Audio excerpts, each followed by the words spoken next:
তো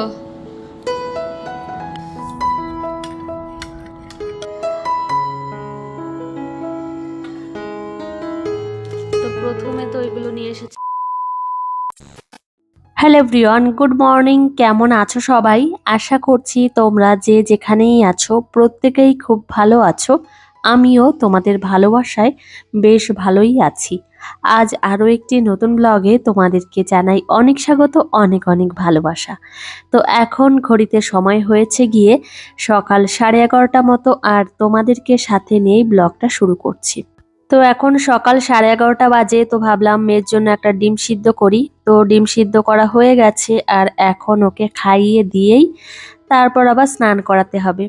তো আজ হলো শনিবার, তো শনিবার দিন এই যে সকাল থেকেই তোমাদেরকে সাথে নিয়েই ব্লগটা শুরু করছি। আর আমার মেয়ে এখন বসে রয়েছে এখানে, তো ওকে আমি ডিম খেতে দিয়েছি, তবে খাবে না। তো এইভাবেই করে দুষ্টুমি, কি করব বলো। তারপর আমাকে হাতে ধরেই খাইয়ে দিতে হয়, তবে খাবার নিয়ে একটু এই যে দেখাশোনা করে, একটু অভিনয়ও করে খাবার, কিন্তু খায় না, নিজে হাতে খেতে চায় না, আমাকে খাইয়ে দিতে হয়। মাথার মধ্যে অনেক টেনশন রয়েছে জানো তো, যে মামামকে স্কুলে ভর্তি করাতে হবে, সামনে অনেক কাজ রয়েছে, অনেক কাজ। তো ভেবেছি 2-1 দিনের মধ্যে যাব। কোন স্কুল ভালো আছে নহাটায়, তো সেইভাবে দেখি ওকে অ্যাডমিশন করানো যায় নাকি। তো মামামকে সঙ্গে নিয়েই যাব, আমরা 3জনই যাব, মানে মামামের বাপি যাবে, আমি যাব, আর মেয়েকে নিয়েই যাব। তো দেখা যাক কোন স্কুলে ভর্তি করি। আর ওকে ভর্তি করালে তো আবার আমাকে গিয়ে থাকতে হবে, আর এটাই হচ্ছে সবথেকে এখন বড় কাজ আমার কাছে। আর এমনিতেই আদিশ্রীর কথা বলতে একটু দেরি হচ্ছে, সেই জন্য ওকে স্কুলে তো ভর্তি করাতেই হবে। আর এমনিতে মামামের বাপি চেয়েছিল যে ওকে একটু দেরি করে মানে ভর্তি করাবে স্কুলে, 4 বছর হবে তারপর, ওর মনের ইচ্ছাটা এমনটাই ছিল। কিন্তু ও যেহেতু কথা বলতে একটু দেরি হচ্ছে, সেই জন্য ওকে স্কুলে ভর্তি করাতেই হবে। আরও আগে করালে খুব ভালো হতো, কিন্তু অনেক আগে থেকেই ওর বাপিকে আমি জানাচ্ছিলাম যে ওকে স্কুলে ভর্তি করাও, কিন্তু ও ভাবছিল যে একটু দেরি করেই করাবো, 3 বছর কমপ্লিট হয়ে যাক তারপরেই করাবো। তো তারপর এই যে 3 বছর তো কমপ্লিট হয়ে গেছে, আর এখন দেখি যাব সোমবার না হলে মঙ্গলবার নাগাদ স্কুলে যাব। আর এদিকে দেখো আমশক তো দেখালাম তোমাদেরকে, তবে এবার আমশক তো অতটা ভালো হয়নি। প্রথম যেগুলো হয়েছে সেগুলো খুব ভালো হয়েছে, এগুলো হচ্ছে একটু নরম ছিল, তারপর উনানে দিয়ে দিয়ে শুকিয়েছে, সেজন্য কালারটা ওরকম হয়ে গেছে, কিন্তু ভালো আছে।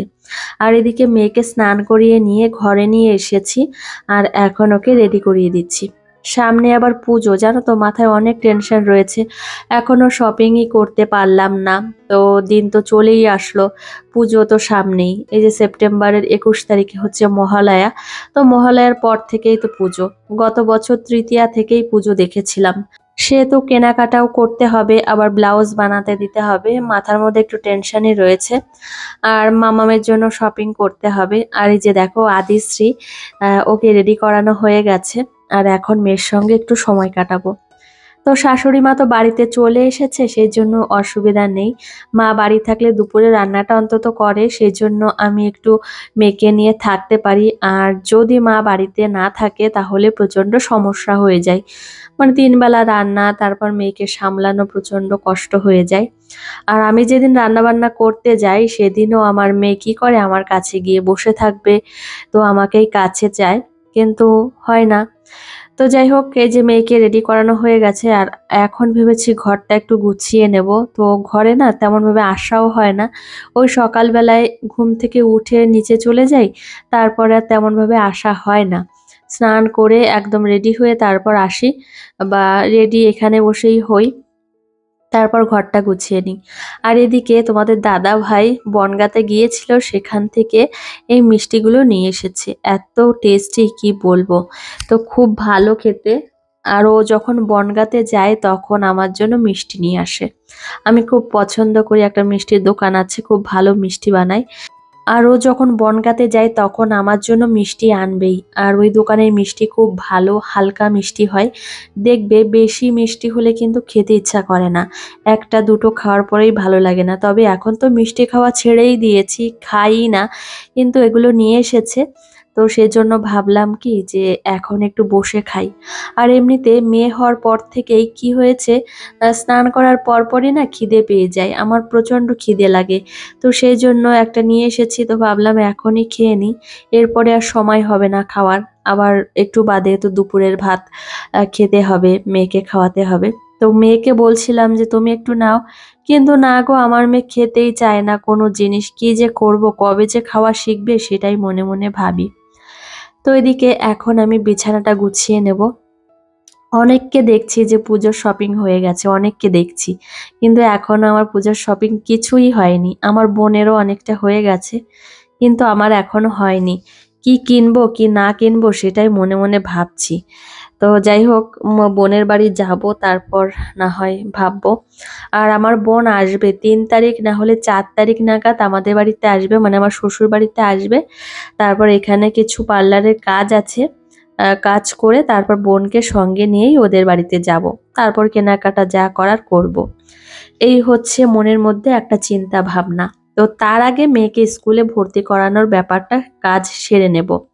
আর এদিকে আমি খাটটা গোছাচ্ছি, আর আমার মেয়ে নিচে বসেই খেলাধুলো করছে ওর পুতুলকে নিয়ে।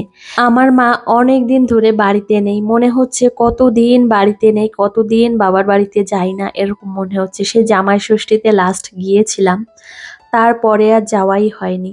তো মনে মনে ভাবি যখন মা না থাকবে, বাবা তো নেই, বাবা তো চলে গেছে কতদিন আগে, 8 বছর হয়ে গেছে, মা তো এখনো আছে। তো যখন হয়তো থাকবে না, মানুষের তো কোনো গ্যারান্টি নেই, তো যখন হয়তো থাকবে না তখন কোথায় যাব সেটা মনে মনে ভাবি। দাদারা তো বাড়িতে থাকে না, আর একমাত্র বোন, বোনের বাড়িতেই হয়তো যেতে হবে বছরে একবার, সময় পাবো তখন হয়তো যেতে হবে। মেয়েদের জীবনটা কেমন, তাই না, ভাবলে অনেক কিছুই। তো যাই হোক, আমি একটু অন্যরকম হয়ে গেছিলাম। তো এখন চলে এসেছি ব্যালকনিতে, ঘরটা ঝাড়ু দিয়ে ব্যালকনিতে আসলাম, আর এখন ঝাড়ু দিয়ে নেব। তো মামামের জন্মদিনের পর থেকে ঘরটা মোছা হয়নি। তো ভেবেছি যে ঘরটা মুছবো, কিন্তু সময়টাই পাচ্ছিলাম না। আমার শাশুড়ি মা গিয়েছিল ননদদের বাড়িতে, তো দিদির আবার শরীরটা ভালো নেই, দিদির শরীর অসুস্থ।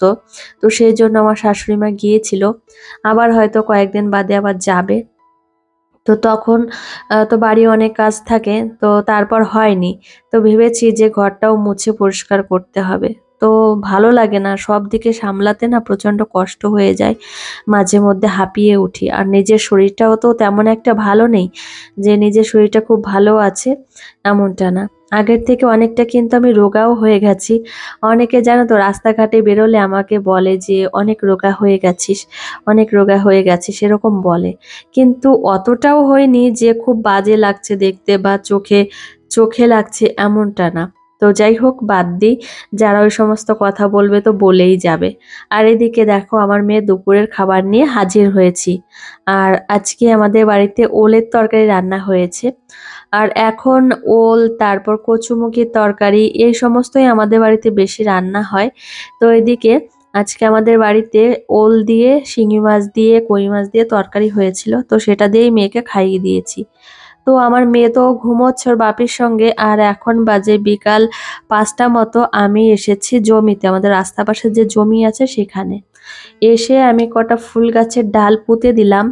তো এখানে মানে রোদ্দুর পায়, তো সেই জন্য এখানে পুঁতে দিয়েছি, যদি বেঁচে যায় তো খুব ভালো কথা, তাহলে তো ফুলের অভাব হবে না। তো এদিকে সাদা ফুল মানে টগর ফুলের ডাল পুঁতেছি, তারপর লাল জবা, সাদা জবার ডাল পুঁতেছি, দেখা যাক বাঁচে কিনা, বাঁচলে তো খুবই ভালো হবে, আর না বাঁচলে তো গেল।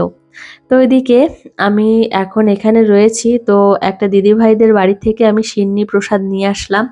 তো শনিবার দিন বড় ঠাকুরের পুজো হয়েছিল, তো আমি দেখাচ্ছি এই যে মাঠের মধ্যে যে বাড়িটা, এই বাড়িতে পুজো হয়েছে, তো এখান থেকে আমি সিন্নি প্রসাদ, ফল প্রসাদ নিয়ে এসেছি। আর এখন আমাদের জমির আলে বসেই খাচ্ছি। তো এখানে পরিষ্কার পরিচ্ছন্ন জায়গা, ঘাসের উপরে প্লেটটা রেখেছি, তারপর খাচ্ছি। ইচ্ছা করলে কিন্তু বাড়িতে নিয়ে গিয়েও খেতে পারতাম, কিন্তু খাইনি, আমি এখানে বসেই খাচ্ছি। আলাদা রকম একটা অনুভূতি কাজ করছে। আর আদিশ্রী তো ঘুমোচ্ছে, এখন তো উঠবেই না, ওর উঠতে উঠতে প্রায় সন্ধ্যা 6টা থেকে 6:30টার মধ্যেই উঠবে। আর এখন সন্ধ্যা লেগে গেছে, দেখো বাড়িতে চলে এসেছি। আর মাঠে যে কাজকর্মগুলো ছিল সেগুলো করে এখন বাড়িতে আসলাম। আর বাড়িতে এসে এখন চা বানাতে হবে, তারপর আমার মেয়েকে ডাকতে যেতে হবে, ও দোতলায় ঘুমোচ্ছে। তো এদিকে আমার মেয়েকে ডাকতে আসলাম, দেখি ওর বাপি আর ও এখন নিচের দিকে যাচ্ছে। ও প্রত্যেক দিন সকালবেলায় যখন ঘুম থেকে ওঠে বা সন্ধ্যার সময় ঘুম থেকে ওঠে তখন এইভাবেই ওর বাপির কাঁধে করে নিচে যায়। ওর বাপিকে প্রচণ্ড ভালোবাসে আর আমার মেয়েকেও ওর বাবা প্রচণ্ড ভালোবাসে। তো যাই হোক, এখন ফ্যান আর লাইট অফ করে যাব নিচে। তো নিচে যাব, নিচে গিয়ে আবার মেয়ের জন্য খাবারও রেডি করব। মেয়েকে আজকে সকাল সকাল বলছি সন্ধ্যার সময় ওর জন্য আমি একটু হরলিক্স রেডি করব। অনেক দিন ওকে খাওয়াই না, অনেক দিন হয়ে গেছে খাওয়াই না, তো ভাবলাম খাওয়াই।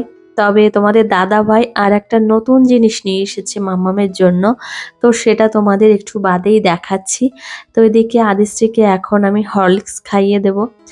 আর এখন থেকে মাম্মামকে না একটু ভালো করে যত্ন করতে হবে, যেহেতু পেটের যে প্রবলেমটা ছিল সেটা ঠিক হয়ে গেছে, এখন খাবারগুলো ঠিকঠাকভাবে খাওয়াতে হবে। তো আমাকে দেখাচ্ছিল যে মা লেগেছে, হাঁটুতে পড়ে গেছিল, একটু ছুলে গেছে, সেটা দেখাচ্ছিল। আর মাম্মামের বাপি মাম্মামের জন্য এনেছিল এই যে হচ্ছে লিটল জয়ের যে ক্যান্ডিগুলো আছে না, এগুলো এনেছিল ভুল করে।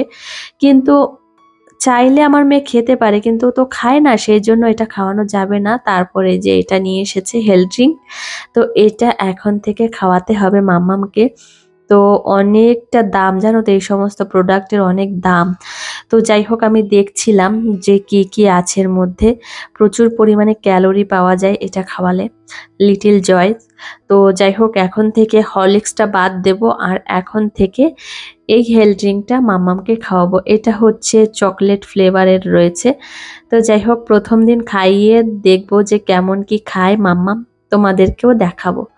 তো এইটা দাম নিয়েছে কত, 1200 কত টাকা, 99 টাকা মতো দাম নিয়েছে। তো যাই হোক, এখন থেকে এটাই খাবে এখন। আর যে ক্যান্ডিগুলো রয়েছে ওইগুলো হচ্ছে প্রত্যেকদিন একটা করে খাওয়ার নিয়ম। তো ওটা আমি আমার বোনকে দিয়ে দেব, ও বোনের মেয়েকেই খাওয়াবে।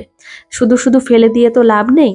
তা আর ওটার দামও, ওই যে যে ক্যান্ডি যেগুলো রয়েছে এইগুলোর দামও প্রচণ্ড দাম, জানো তো, 500 কত টাকা বেশ দাম নিয়েছে। তো যাই হোক, জিনিসগুলো তোমাদেরকে দেখালাম। আর একটা ভালো অভিজ্ঞতা হলো যে জিনিসগুলো না বুঝে সুঝে মাম্মামের বাপি অর্ডার করেছিল, তো টাকাটাই নষ্ট হলো, কিচ্ছু করার নেই। আর এদিকে রাতের খাবার হিসেবে মাম্মামের জন্য কুমড়োর তরকারি আর এদিকে ভাত রেডি করেছি, আর এখন আদিশ্রীকে খাইয়ে দিতে হবে। তো চলো বন্ধুরা, আজকের ব্লগটি আর বেশি বড় নয়, এখানেই শেষ করব। তোমাদের কেমন লেগেছে অবশ্যই জানিও। আর তোমাদের সঙ্গে দেখা হবে পরের একটা মিষ্টি ব্লগে। ততক্ষণে তোমরা সুস্থ থেকো, সাবধানে থেকো, টাটা।